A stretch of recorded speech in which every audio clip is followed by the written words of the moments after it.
Siyaxabana-ke nomuntu engithandana naye, umuntu engibambisene naye emathandweni, uKhadeni.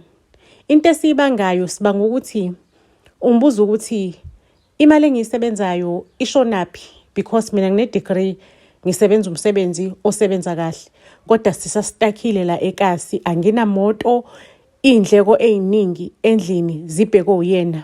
Uyena othenga igrosa, uyena nje obhekene ney'ndleko ey'ningi. Uyangibuza ukuthi imali ngiyishonisa kuphi.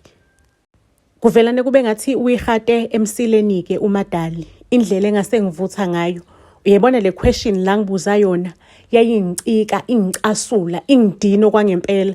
Uyazi ukuthi mangabe umuntu uyabona one-upper hand ebudlelwaneni, kuwena osebenza kangconywana, kuwena nje oyi-leader yobudlelwane. Lo okumele ngabe usubmissive ebudlelwaneni akubuze into engacaci, noma akubuze into etshengise ngathi wena ubuholi bakho abubalulekile or buyakuhlula. Ayikho into ebuhlungu njengaleyo. Emva kwe-argument eshisayo, ngavelane ngamshiya lapho uMadali, ngamshiya lapho uKhadeni emile, ngayihambela because bengayiboni into engisazoyimela laphayana. Cela ukukutshela ukuthi uKhadeni akakwazanga ukuthi ayibekezelele le behavior yami.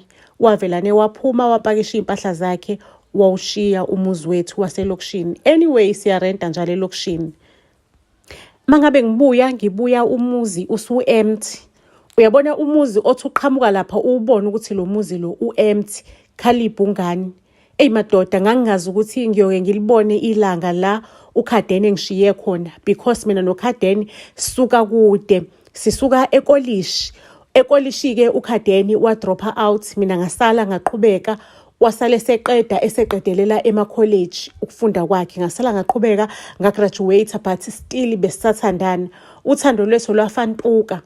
So nje ngangifile ngathi umhlaba ungehlule, engathi ngishawo umhlaba ngokuhamba kwaKhadeni empilweni yami. Family, before ngiqhubeke nestory sami, ngicela ukusho ukuthi thina njengebhasi stay decide ukuthi kulonyaka sibe nemovie kaKhisimuzi, imovie emnandi eshisa bhe. Ibizwa ngokuthiwa ke Christmas Intruders with the Zulu Sisters. Niyawazi amaZulu Sisters ukuthi hayi laphayana ke akudlalwa. So family, movie yethu u50 nje kuphela, ongakwenza ukuthi udeposit u50 on our Capitec account number yethu iyona la ekhona la escreenini, mase kuba iWhatsApp number yethu ekhona futhi lapha escreenini. Just in case kuukuthi family imovie yakho ngomhla ka23 awuyitholanga, ungasithumela uWhatsApp, but please make sure ukuthi uthatha i-cell number yakho uyenze i-reference. Siyanthanda kakhulu, siqhubeke nestory. Yabona indaba yokuthi uKhadeni ahambe ashiye lo muzi wethu ayayingishayile madoda, yayingikhahlaze ngaphakathi, yayingilimaze emoyeni, yayingilimazile. Sengiyayibuza ukuthi kahle ngifike kanjani la ukuthi imali ize ingabonakala imali engiyisebenzayo, ngingazi ukuthi imali ngiyenzeni. Ngicela ukukutshela ukuthi mangabe umuntu sometimes kumele ukuthi uyibuke esibukweni, uyibuze ukuthi le nkinga iqale kuphi kanjani. Ngicela ukukutshela ukuthi ngathi esibukweni ngathi yakhumuzi bhengu, iphi imali, ishonephi imali aduyihola, ngoba wena uhola kahle. Uholo 40 something emsebenzini, kodwa imali ishonephi? Why wena usahlala elokishini? Why wena usahlupheka? Why wena ungenazo into oyifunayo? Why wena ungenayo imoto? Ishonephi imuzi, imali akhumuzi, iphi imali?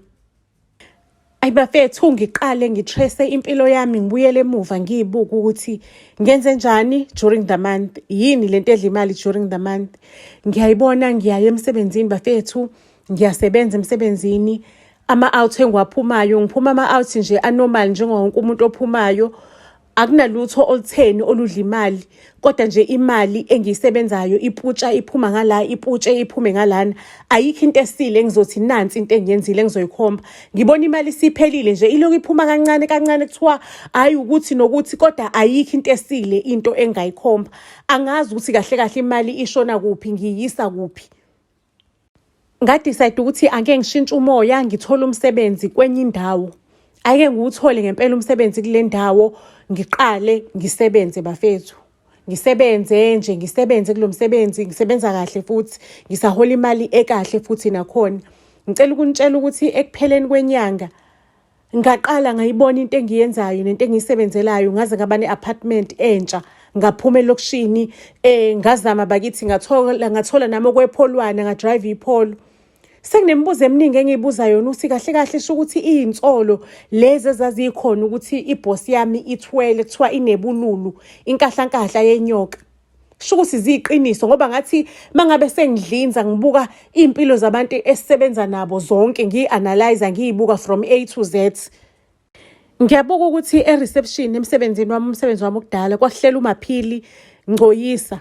uMaphili bekashintsha amadoda aphume from le ndoda aye kwenye indoda bekangena indawo yokuhlala bekayibhola lombolekiswano ibhola lomnqakiswano ukuthi usuka kule ndoda aye kule ndoda unabantwana ubashiye noma wakhe ekhaya abantwana bahlala nogogo uyahluleka ngisho ukuthi abondle ukhala ngokuthi imali esihola lemsebenzini iphelelwe ivalue ushintshe nje empilweni yakhe ayimsizi ngalutho. Ngathi ngacabanga ngisho ne-general manager yethu ukuthi nayo yavela nje yashiya umuzi ingawukhokheli yahamba yayokipita yashiya unkosikazi nengane unkosikazi ehluleka ukukhokhela umuzi waze waphindela ekhaya kubo. Le manager yethu-ke ibisizo resigna iyokipita nje ikipita kathisha isizo resigna. Kwathi nje mangabe sekusondela izinsuku zokuresigna umbona ukuthi uthisha ugaqela imali uzobona ukuthi uzodla imali yakhe yomrezano mekaqeda uzohamba yombhaxaze ehome. Mase kuthi bonke abantu esisebenza nabo yebabona ukuthi impilo zabo hayi mani zimahlakahlaka.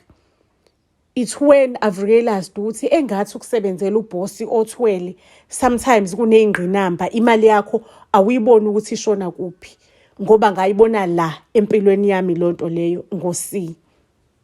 Family ningakhohlwa-ke ukuthi nithenge imovie yethu Christmas Intruders with the Zulu Sisters. It's only 50 rands kuphela nje kuzobe kushisa-ke lapha kuzobe ibuya izobe imnandi kakhulu imovie yethu iyolala ibone nezitori nezilandelayo sizosibeka lapho kwanamhlanje isitori sethu Buzz SA to all social media platforms. Ningakhohlwa ukuthi nihambe niye on our YouTube channel nifike ni subscribe, it's free of charge akukhokhwa mali. Nifike ni subscribe ni like ni comment ni share bakwethu iyona ndlela eningasipha ngayo i-support leyo mase nibuka nama ads mase futhi ke family niphinde nihambe niyo on our Facebook page Buzz SA nakhona nenze the same thing, like, comment, share and follow us. Niphinde niye on our TikTok account nakhona niphinde futhi nakhona family nenze lezi nidume ngazo nje mase ningakhohlwa ukuthi imovie yethu ngomhla ka-23 December kuwona lo nyaka u-2024 thina njenge Buzz SA family siyobe nje sibuka imovie together si-enjoya